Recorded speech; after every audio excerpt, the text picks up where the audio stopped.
without further ado, I would like to invite our second speakers, Brother Muslim, to present his presentations.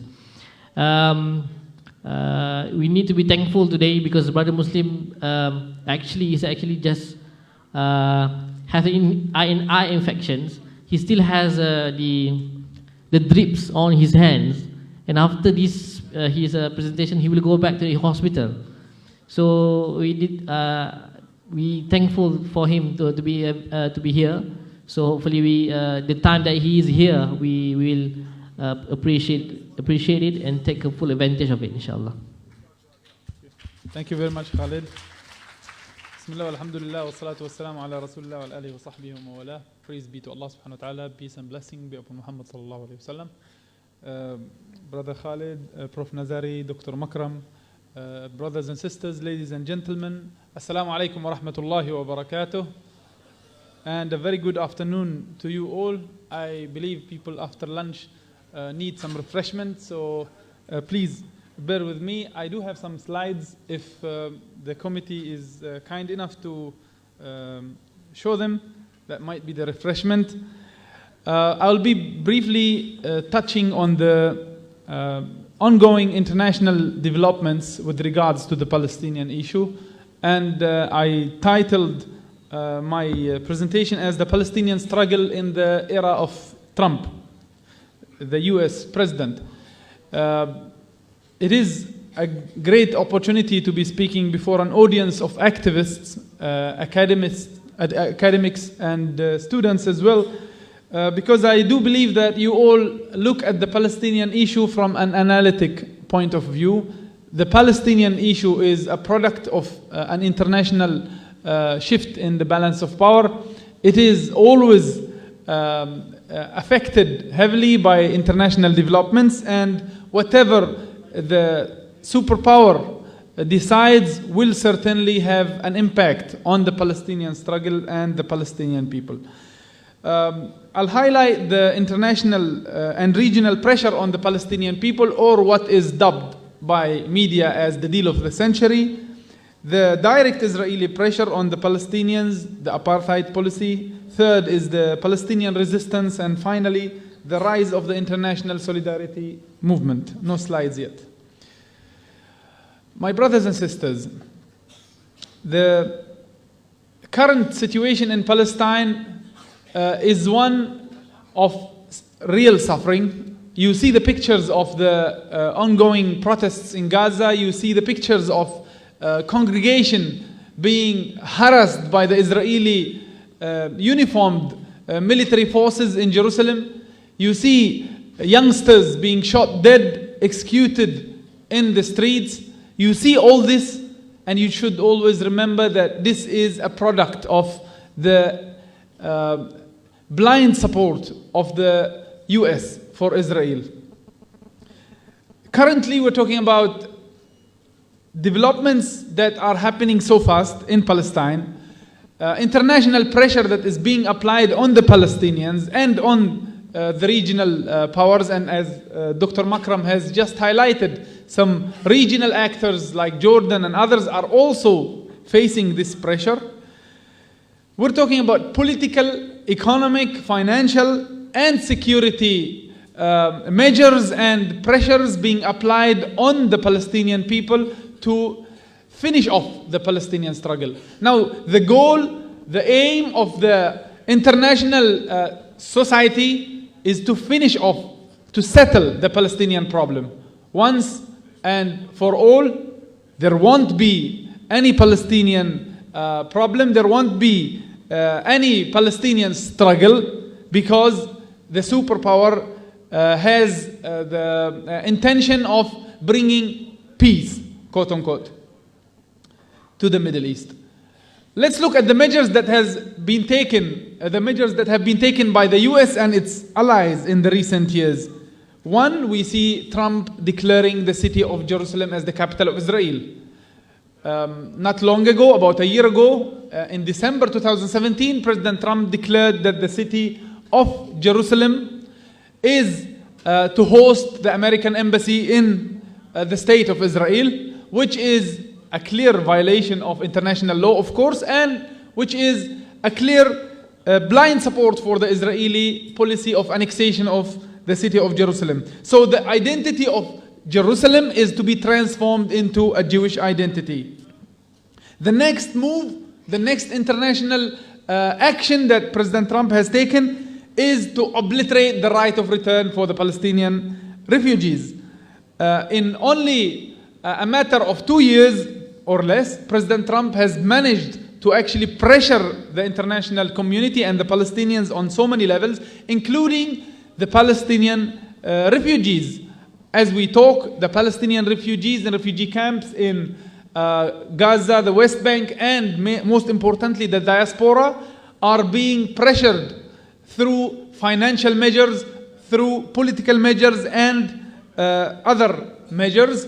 The United Nations Relief and Works Agency used to receive aid and funds from different international actors, including the United States, because the United Nations resolutions require the international community to help the Palestinian refugees go back to Palestine. What President Trump has done is to cut off aid to UNRWA in order to get rid of the Palestinian refugees. And if you ask friends who have come from Lebanon, what is happening to the Palestinian refugees over there, there are efforts through mafias to help Palestinian refugees who are living in total deprivation migrate to Europe and other destinations. Why is that so? Why is it so easy now to migrate to Europe and other countries? It's basically because there is a political motive behind that. They want to get rid of as many Palestinian refugees as they can. The Palestinian refugees in Syria had to relocate after the war. Now the ones in Lebanon are being pushed into the sea and pushed into migration again. And at one point of time, we will find that there are no Palestinian refugees anymore. So there is an international conspiracy to get rid of the right of return. The next move that President Trump and his allies have done is to tighten the blockade on Gaza. The blockade on Gaza is worse than any time before. And trust me, my brothers and sisters, the feeling that we have in Palestine is that there is an international conspiracy to change the Palestinian struggle from one for freedom and independence to one for statehood, any state.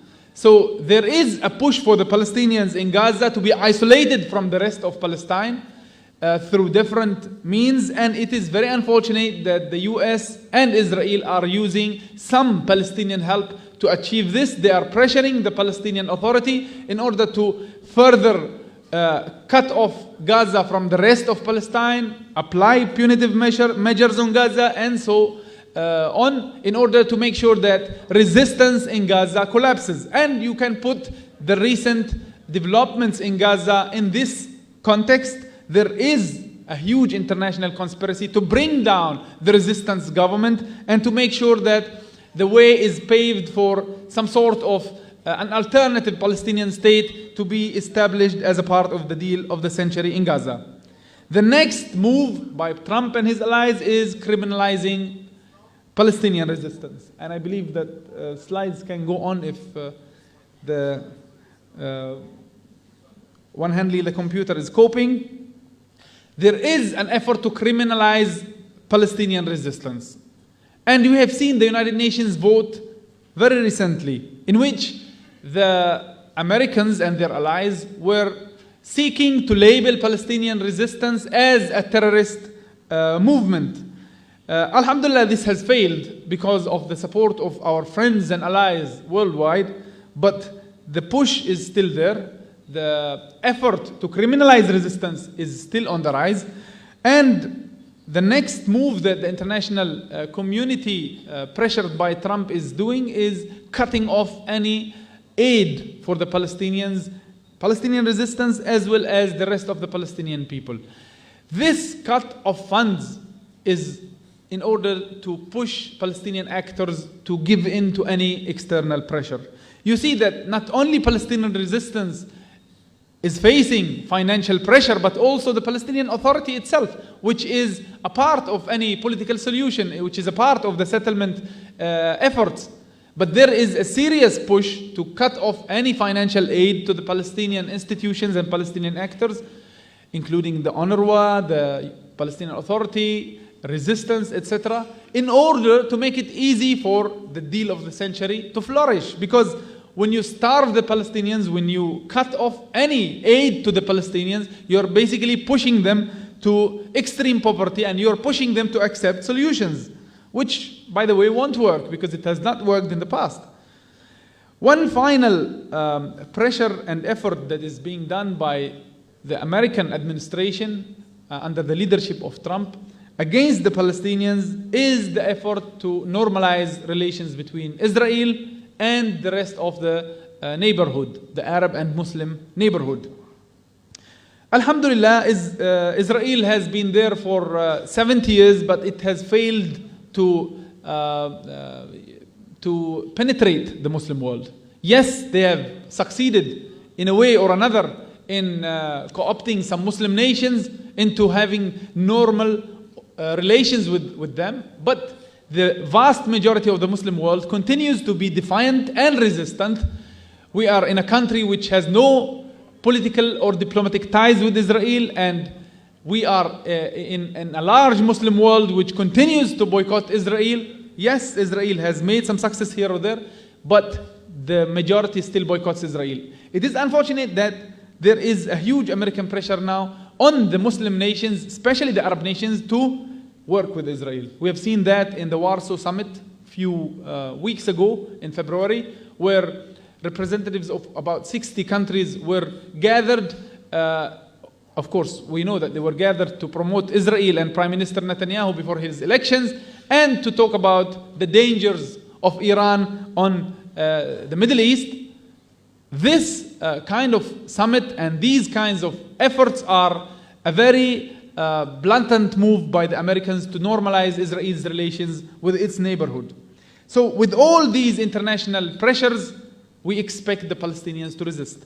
But before talking about the Palestinian resistance, let's look and have a closer look at the Israeli pressure on the Palestinians, the direct Israeli policies. We are talking about a clear-cut apartheid. Apartheid is segregation. It's a policy where you discriminate between two different groups or more based on color, race, religion, etc. And this is now the current policy of the State of Israel. Very recently, Israel has adopted a basic law that is called the Jewish Nation State Law. In simple words, this is a constitutional law which recognizes Israel as a Jewish nation, a nation for the Jewish people. And it is an official endorsement of the ongoing policy of apartheid. This new law basically tells the world that Israel is not shy to practice apartheid. Apartheid is being manifested not only in the 1948 lands where Palestinians are denied the right to celebrate their language, to celebrate their national identity, but also in the occupied West Bank. West Bank is under a military occupation where settlements, illegal settlements are being expanded. And if you live there, you are not allowed to use roads that the Jewish settlers use. You're not allowed to use facilities that the Israeli Jewish settlers use. So you are basically facing daily treatment of apartheid. The other Israeli practice and policy that is being practiced against the Palestinians is the issue of Judaization of Jerusalem. And I believe some of my friends here have spoken about the efforts to Judaize Jerusalem that is taking place. But you have seen Palestinians having gatherings, protests recently in Al-Asbat Gate against the electronic gates, and most recently in Bab al-Rahma in 2019. It is only because Palestinians feel the burn of Israeli Judaization policy. Israel has declared the city of Jerusalem in 1982 as the eternal united capital of Israel. That means the policy of swallowing the city of Jerusalem is there. It's just a matter of time when we lose Jerusalem. And that's why Palestinians on the ground have stood strong against these policies. Now, at the current moment, Israel is having elections. Next month, Israel will have parliamentary elections. And interestingly, this time around, like many times before, right wing is competing with the extreme right wing. It's not a polarized society where you have right and left. Not anymore. Israel was founded by the left, but it is now being blindly led by the extremist right-wing groups in Israel. Now you have 3 generals in one camp, military generals, running against a right-wing prime minister who has allied himself with one of the Jewish racist groups that has been banned even in Israel itself. Prime Minister Netanyahu is now camping with the Jewish power, a Kahana-inspired group which basically hates everybody else. So we're talking about a very ridiculous situation where the Israeli right wing is competing against the other Israeli right wing. This Israeli practice, this Israeli apartheid, and I'll try to sum it up, this Israeli apartheid and this international pressure on the Palestinian struggle is, of course, inspiring the Palestinians to resist. Alhamdulillah, Palestinians have been able, with the blessings of Allah, to resist occupation for over 100 years. Since the British has stepped foot in Palestine, our resistance has continued. The Burak Revolution, the Great Revolution of the 30s, the fight against occupation in the 1948, the Palestinian revolution in the 60s, the Intifada in the 80s, the second Intifada in 2000s, the wars on Gaza, etc. Palestinians now need international solidarity more than any time before. In Jerusalem and in the West Bank, there has been an ongoing intifada. Yes, it's not a large-scale intifada like the ones we have seen in the past, but there is an individual intifada. Young Palestinians are taking up whatever they can to protest against Israeli practices. We have seen the Palestinians gathering in thousands in front of the gates of Jerusalem in 2017 and again in front of the gate of Al-Rahma, in Bab al-Rahma in 2019. We have seen the Palestinians in Gaza painting one of the most beautiful images and paintings of heroism and courage in modern age in the Great Return marches.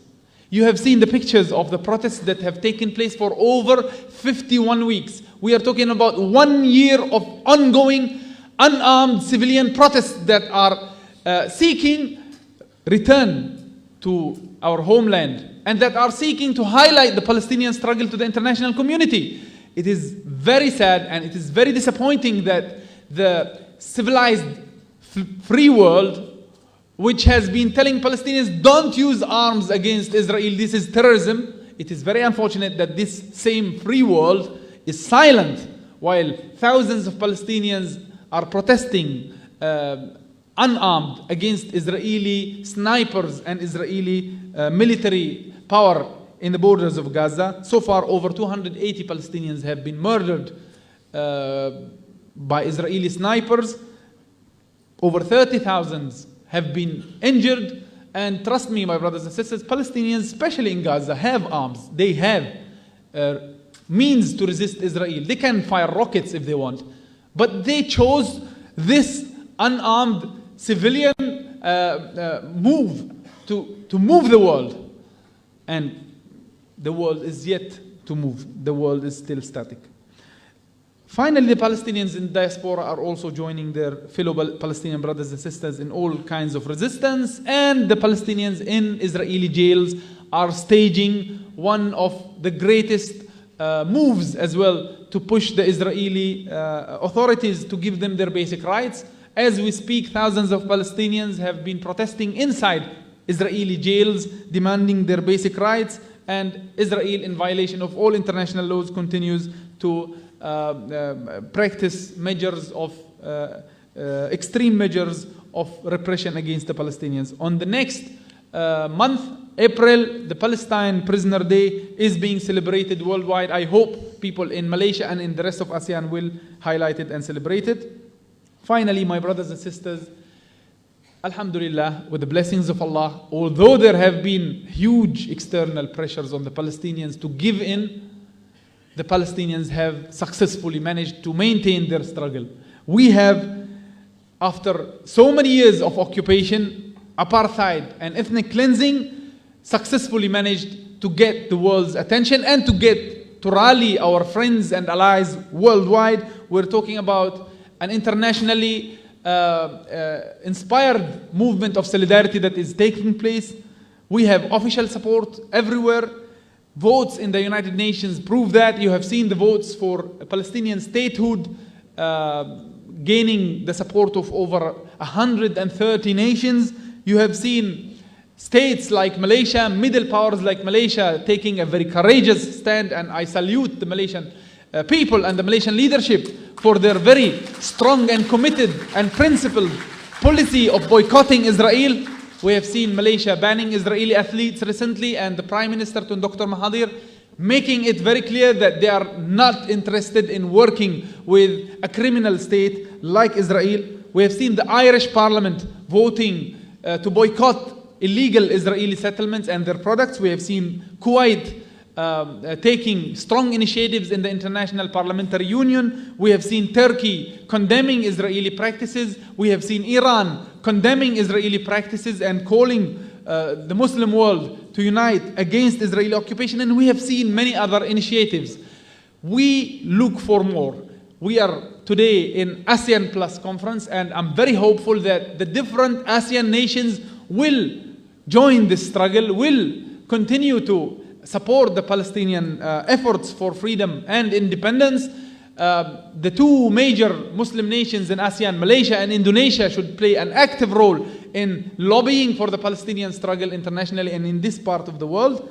In addition to this official support, we look forward to see more popular support. It is the more substantial and more lasting effort that we actually need. The people support, the popular support in solidarity with the Palestinians. We have seen BDS spreading around the world. We have the chairman of Malaysia branch of BDS, Boycott, Divest, Sanctions. I really hope that we will have a branch, a chapter for BDS in every ASEAN nation, and let Israeli Ministry of Strategic whatever issue new reports. Why not have your good faces on those beautifully printed Israeli reports calling you terrorists? That's an honor in this current age. Just like the Prime Minister of Malaysia has made it very clear many times that he does not care much what Israel thinks of him, I believe that activists should also follow suit and let Israel issue more reports about BDS spreading all over Asia, not only ASEAN, inshallah.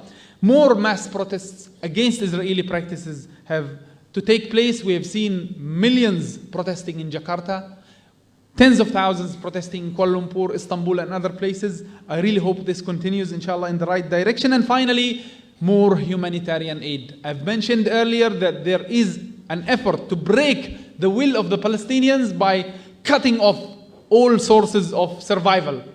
You have to be the alternative support. You have to offer the alternative help and humanitarian aid that the Palestinians need. Palestinians are not beggars, my brothers and sisters.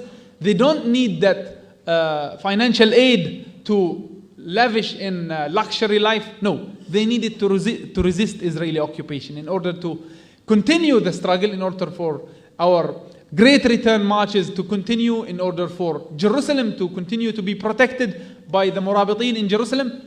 We need popular support of all kind and sorts. With this, I would like to end my presentation and thank you for your strong commitment to the Palestinian struggle. May Allah subhanahu wa ta'ala facilitate for us to pray in Masjid Al-Aqsa after its liberation soon. Wassalamu alaikum. Wa alaikum salam wa rahmatullahi wa barakatuh.